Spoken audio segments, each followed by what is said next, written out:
तो कुल मिला के बात यही है कि जो आपने देखा कि यहाँ पे स्क्रीन पे भी आपको नज़र आ रहा होगा कि चाइनीज़ बाज़ारों में कल मीटिंग देखने को मिली थी और मीटिंग में जो भी कुछ देखने को मिला है वो आपको समझ में आ रहा होगा यहाँ पे इस खबर को पढ़ने के बाद कि भारतीय बाज़ारों में जिस प्रकार की सेलिंग एफआईआईज़ की तरफ से पिछले 10 से 11 दिन में देखने को मिली है। बहुत ज़बरदस्त सेलिंग है, करीब 58,000 करोड़ की सीधी सेलिंग उनकी तरफ से देखने को मिली है। तो आप अनुमान लगा सकते हैं कि किस प्रकार की सेलिंग एफआईआईज़ करते हुए नज़र आ रहे हैं, क्योंकि 140 बिलियन युआन की जो है इकोनॉमी में जो है वहाँ पे स्टिमुलस जो है इकोनॉमी में पैसे आते हुए दिखाई दिए थे, फंड आता हुआ दिखाई दिया था और उसके बाद से ही ऐसा कुछ आपको देखने को मिल जाएगा।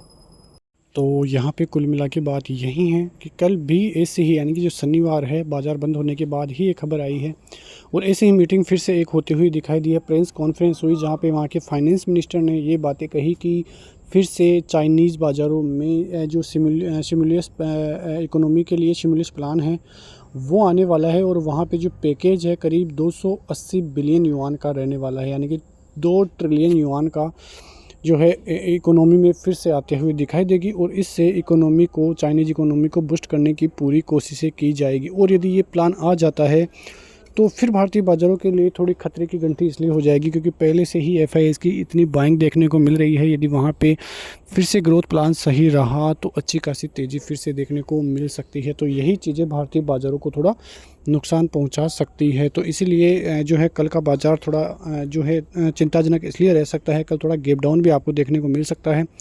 गैप डाउन इसलिए देखने को मिल सकता है कि यदि सुबह सुबह आपको चाइनीज़ बाज़ारों की तरफ से कुछ तेज़ी के संकेत दिखाई दिए तो आप मानना कि भारतीय बाज़ारों के लिए थोड़ा खतरा जो है मंडराता हुआ दिखाई दे सकता है। वैसे शुक्रवार के दिन अमेरिकी बाज़ारों में अच्छी खासी तेज़ी और ऑल टाइम हाई लगते हुए नजर आए। आप स्क्रीन पर देख सकते हैं डाउ जोन्स, S&P 500 और नेस्डेक तीनों ही पॉजिटिव ग्रोथ के साथ ऑल टाइम हाई के लगभग क्लोजिंग में कामयाब रहे हैं।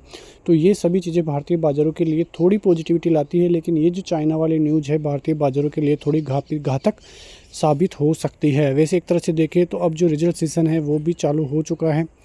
सोमवार के दिन 3 बजे के बाद रिलायंस के नतीजे आएंगे तो वो बाज़ार बंद होने के बाद आएंगे, तो उसका असर तो मंगलवार को ही देखने को मिलेगा।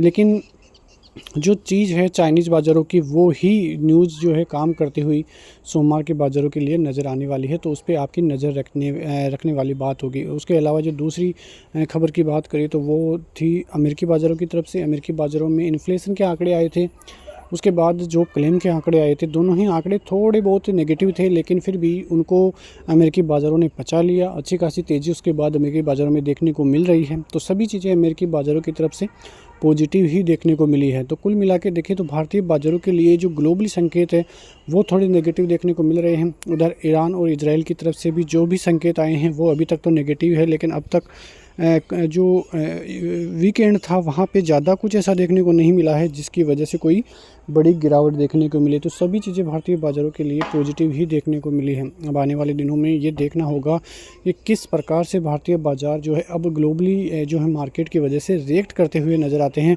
क्योंकि जिस प्रकार की चाइनीज़ न्यूज़ थी, जिस प्रकार की जो अमेरिका से न्यूज़ें आ रही हैं, अमेरिका की न्यूज़ पॉजिटिव है, चाइना की न्यूज़ नेगेटिव है, तो उसके हिसाब से देखें तो भारतीय बाज़ारों पर इसका इम्पैक्ट पूरा कल पड़ने वाला है। अब हो सकता है कि थोड़ा बहुत गैप अप हो, लेकिन यदि गैप अप बाज़ार होता है तो इसलिए अच्छा रहेगा क्योंकि नीचे की तरफ जो है बॉटम डबल बॉटम बन सकता है, और यदि डबल बॉटम बनता है तो जो रिकवरी आएगी वेरी फास्ट आएगी। तो वहाँ पे आपको ध्यान रखना होगा कि बाज़ार यदि 24,700 तक जाता है तो फिर वहाँ से जो रिकवरी आएगी वो रिकवरी काफ़ी शानदार रहने वाली है, तो उस पर आपकी नज़रें रहनी चाहिए।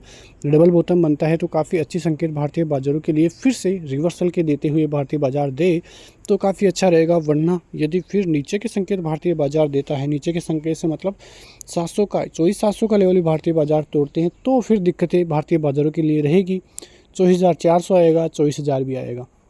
तो ये ध्यान रखिए लेवल। ऊपर की तरफ देखें तो जब तक बाज़ार 24,200 से 24,300 तक नहीं जाएगा, उसके ऊपर सस्टेनेबल नहीं रहेगा, तब तक कोई बड़ी तेज़ी भारतीय बाज़ार में देखने को नहीं मिलेगी या ऊपर के संकेत तब तक देखने को नहीं मिलेंगे। इसलिए आप बाज़ारों पर नज़र रखिए, लेवलों पर नज़र रखिए। बैंक निफ्टी जो है अच्छे खासे संकेत दे रहा था, लेकिन अब जो संकेत है वो ऊपर की तरफ देखिए तो 51,600 के लेवल पार हो जाते हैं, तो बैंक निफ्टी के लिए ऊपर के रिवर्सल के संकेत रहेंगे, वरना फिर बैंक निफ्टी में भी बड़ी गिरावट देखने को मिल सकती है। वैसे एक तरह से देखें तो करेक्शन मोड में भारतीय बाजार पहले से ही हैं। अमेरिकी बाज़ारों में या चाइनीज़ बाज़ारों में कुछ गलत होता है तो फिर संकेत नेगेटिव होंगे, तो सभी चीज़ें आप पर जो है लागू होगी और नज़र रखिए। मिलते हैं नेक्स्ट वीडियो में, तब तक के लिए नमस्कार, जय हिंद, जय भारत, वंदे मातरम।